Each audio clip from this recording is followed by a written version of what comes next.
dedicated to eastern and southern Kentucky. This is WYMT Mountain News Weekend Edition.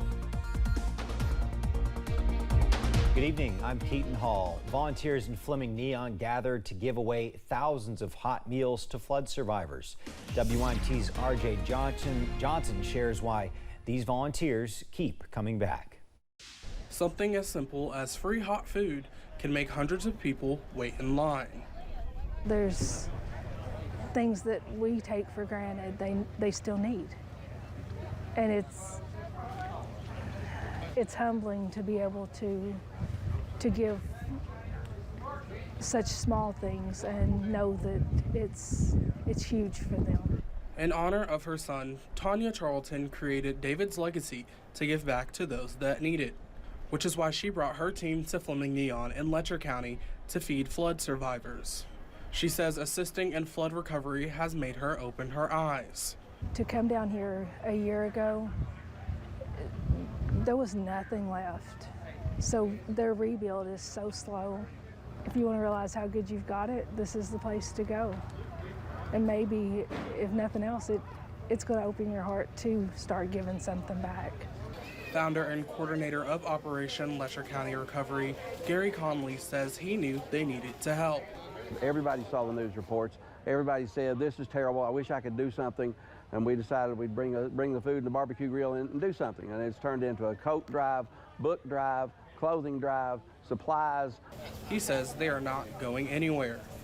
We're here for the long haul. This is our 5th trip. We're already scheduling an October visit somewhere before Halloween to come back and do the same thing. We'll probably have a coat drive then. What cold weather's going to be getting here, and these kids are going to need some coats again. In Letcher County, RJ Johnson, WYMT Mountain News. Conley says now that it has been 1 year since the devastating flood, assistance is needed now more than ever.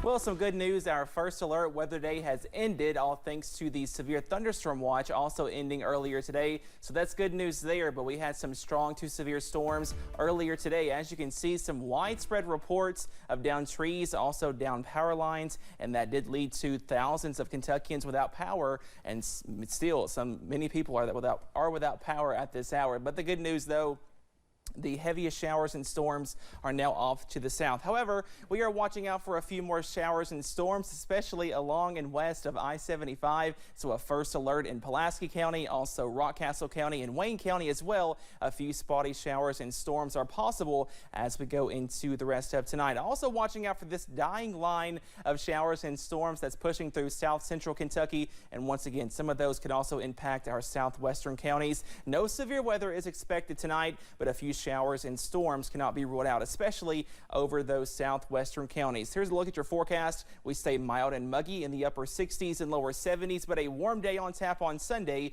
Those details on the way next. Keaton. All right, thanks, Cameron. At one point, there were more than 11,000 customers without power in our region, and there still are several thousand without power as we head into the nighttime hours. Leslie County has 890 without power. Letcher's sitting at about 959. Perry County still has more than 1,000 without power. And Lee and Wise, Virginia, have around 1,200 outages each. You can check our website for the latest on outages around the area.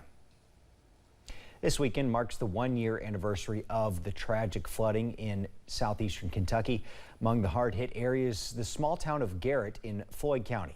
Tony Cavalier paid a return visit to the flood zone where the tone of townspeople is cautiously optimistic. The kids like their dirt bikes in the hills. Life in this secluded Kentucky town on a slow comeback after the Great Flood. 1 year ago, the Blue Bridge was covered in muck and debris as the Beaver Creek swamped Garrett. But on this quiet day, the creek ambled along and life on Magnolia Street was peaceful. Rodney Watkins remembered the flood. It was as awful sight you ever seen in your life. First stop, the mainstay of Garrett, Campbell's grocery store, where Lois O'Neill is a third-generation owner. Like most Saturdays, business was steady. You got a good inventory in here. Well, it's still not up to where it should be, but you just have to take one step at a time. We even had the cash register, everything had to go. Were you fearful that that might be it? You might have to retire? I was thinking that morning, I thought, are we going to be here or what are we going to do? Visiting from Knott County, the Sloans braved the flood in Hindman. Their story common across the 8-county strike zone. Fighting spirit here, and it's just good people, good people. That's the way we were raised. As you get back on your feet, you start rebuilding. For native Leslie Sloan, a Saturday of biking with the kids starts at Campbell's. I was actually staying with my mom that night, and I woke up and the water was almost in my Jeep. So I got it out a couple hours later. If I hadn't, it would have been over top of my Jeep. Down the street, we stopped in the auto store where Brian Chafin's a loyal customer. Daggone, it devastated all of us. It was 3.5 feet in my garage. I don't even know how deep to get here. It was 6 blocks. Where's over this county? Damn. About 4 or 5 feet in here. For the Mountain News Network, Tony Cavalier, WYMT, Floyd County.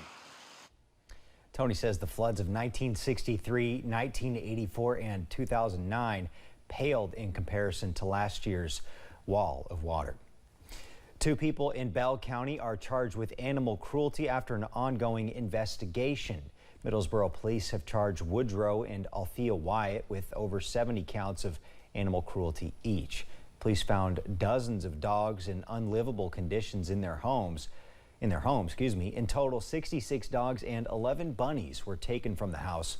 Woodrow has been charged with 77 counts and Althea 76. They're going to appear in court in Bell County on August 29th. Several organizations are working to rehouse the animals. Churchill Downs does not plan to make any track changes before its fall meet. The track suspended racing earlier this year after 12 horses died. The spring meet wrapped up at another track in western Kentucky. Track CEO says extensive reviews found no problems with the track that may have caused horse injuries. Racing picks back up September 14th. Shaping Our Appalachian Region and the city of Paintsville hosted the 2nd annual Country Music Highway Tribute Show.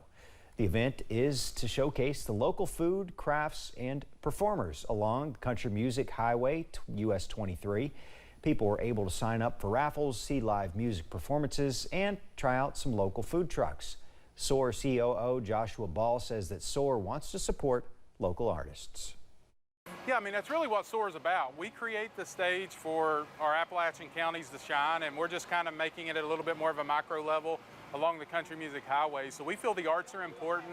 We're talking about our history, our culture, and, you know, we're also paying homage and tribute to the stars of the highway that got their start here. SOAR has already planned 2 other Country Music Highway tribute shows in other parts of the region. Next one's in Whitesburg on August 12th. The city of Benham hosted its very first International Harvesters Day celebration. The event continues on tonight with lots of activities. It continued on tonight with lots of activities, vendors, and even a concert. Longtime City Councilman George Massey Sr. says this event is important for the history of Benham and the Tri-City area, saying the event has been a long time coming in hopes of bettering the community. And we tried to organize the International Harvester, but we never did. But with the vision that Dan Quillen have, I look for some wonderful things to come here in the city of Benham. Massey says he hopes officials in the 3 cities can do more events to restore and keep the rich history of the Tri-Cities alive. Coming up at 11, how a reverend who was once banned from the Kentucky state capitol is advocating for change here in the Commonwealth. Plus, we are tracking toasty temperatures and spotty rain chances on Sunday. All those details coming up.